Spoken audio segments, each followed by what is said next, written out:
The candles shook as if they, too, feared what the night would bring. Their flames trembled against the silk-covered walls, throwing long shadows that moved like silent witnesses. Lady Seraphine Ashbria stood alone before the tall mirror, her wedding gown heavy upon her body, white and flawless like a lie she had been trained to wear. Ivory silk clung to her frame. Pearls rested at her throat like a chain. The room meant for a bride felt more like a cell prepared for judgment. Each tick of the clock cut into her nerves. Time was dragging her closer to a moment she had dreaded for years, not weeks. Her hands shook as she reached up to the high collar of her nightdress, carefully checking that it covered everything. Every inch of skin had to remain hidden, always hidden. She had heard the whispers, even while walking down the aisle. She brings nothing but her name. A ruined earl's daughter. A cold bargain for a colder duke. London society had watched closely as Lord Caspian Dunley, Duke of Westland, placed the ring on her finger. His face had been carved from stone.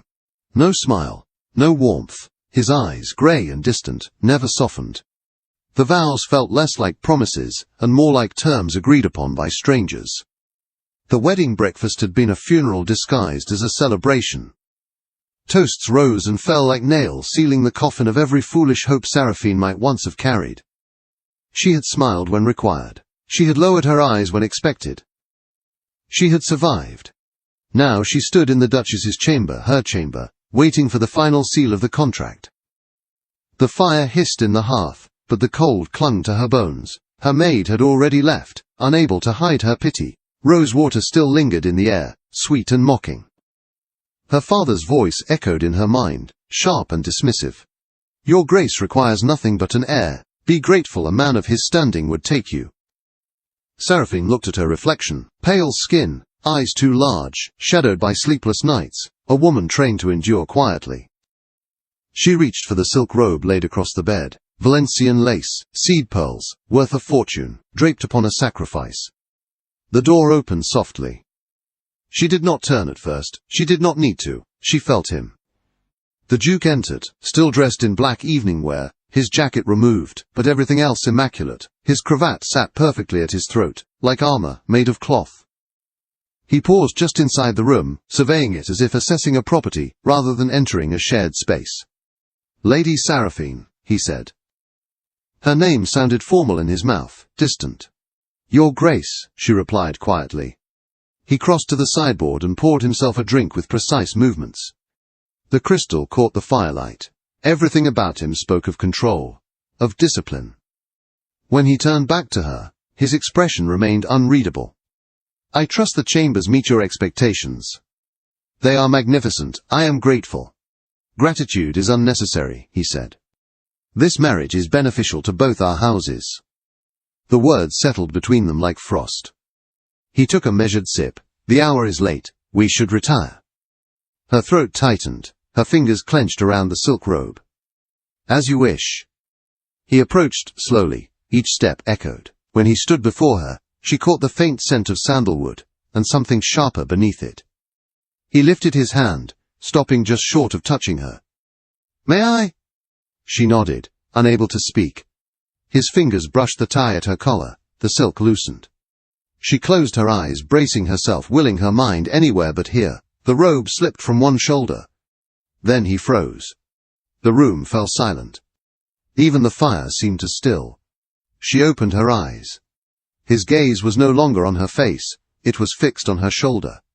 On the pale skin broken by thin silver lines. Scars. Old. Countless. Written into her flesh like a secret she had buried for years. Who did this to you? He asked. His voice was no longer cold. She moved quickly, pulling the silk back into place. It does not matter, Your Grace. It is long past. His hand stopped her, firm, not rough. Do not hide what I have already seen. She lifted her chin, dignity her last shield. Would you have me stand before you flawed and marked? I would have truth, he said quietly. If nothing else. His eyes darkened. Who caused these injuries? Her breath shook as she answered, My father. The words fell heavy and final. The Earl of Ashbria, she continued, voice steady despite the storm inside her. He did not tolerate disobedience. Not even from his own daughter. Caspian turned away sharply, moving toward the window. Moonlight carved his rigid profile. His jaw tightened. For what offense? I spoke against his gambling, she said. I begged him to stop. For my mother. For the estate. He taught me that a daughter's place is obedience, not opinion. And your mother? She died 3 winters ago. Silence stretched. When he spoke again, his voice was controlled but hard beneath the surface. I am not your father. She watched him carefully. In this house, he continued, no hand will be raised against you, ever. Her heart beat painfully. And when I displease you? He turned back to her, his grey eyes held fire now. I do not wish to manage you, he said. I want a partner, not a servant. You married without knowing me, she said softly. I was purchased. I married for alliance, he admitted. Had I known what sort of man your father was, I would have removed you from his house at once. Her breath caught. You are not repulsed. By him, he said. Yes, by you, never. He stepped closer, slowly, giving her time to retreat. She did not. His fingers touched her shoulder, tracing one scar with a gentleness that made her tremble. These marks speak of survival, he said. Not shame.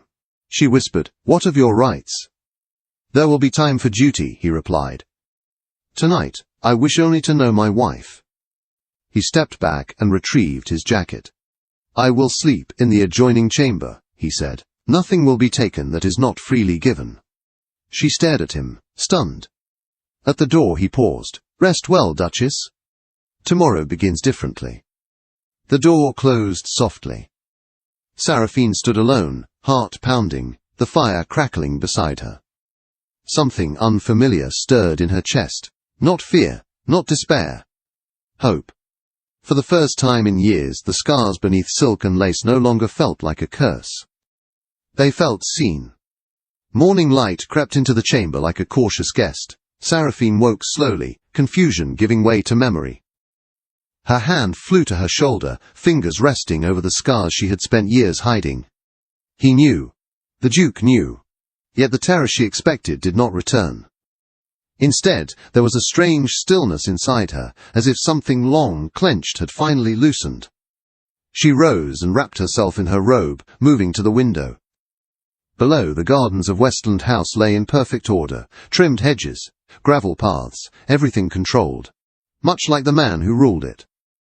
At breakfast, his chair remained empty. The butler informed her that the Duke had left at dawn for his club and would return in the evening. Relief and disappointment tangled inside her. She did not know which feeling frightened her more. She spent the day wandering the vast house. The library smelled of old leather and dust, shelves rising higher than she could reach. The music room held a polished pianoforte untouched by recent hands. Portraits of stern men and composed women followed her with painted eyes. She felt like an intruder in a life purchased but not yet claimed. Late afternoon sunlight filtered into the conservatory as she paused among exotic flowers. That was where he found her. Caspian stood in the doorway, riding coat still on, cravat loosened. The formality of the previous night was gone, replaced by something quieter. I am told you have been exploring, he said. Yes, Your Grace. He frowned slightly. Caspian, when we are alone. She nodded. Caspian. You look like a guest awaiting permission, he observed. I am, she replied honestly, a duchess by title only. He stepped closer. This house is yours. Only so long as you allow it. He studied her, then reached into his coat and handed her a folded letter. Her father's crest glared up at her from the page. Her hands trembled as she read. He wishes to visit, she whispered, to ensure the marriage was completed. Read my reply. Below her father's demand were a few firm lines in Caspian's hand. The Duchess of Westland is under my protection. You will not cross this threshold. Her breath caught. You would deny him? I would deny any man who harmed my wife. He will rage, she warned. He will speak against you. Let him, Caspian said calmly. My position can withstand his noise. She looked at him, truly looked. Why do this for me? Because I have seen enough. He reached out, fingers hovering near her collar. May I? Her heart pounded. but she nodded.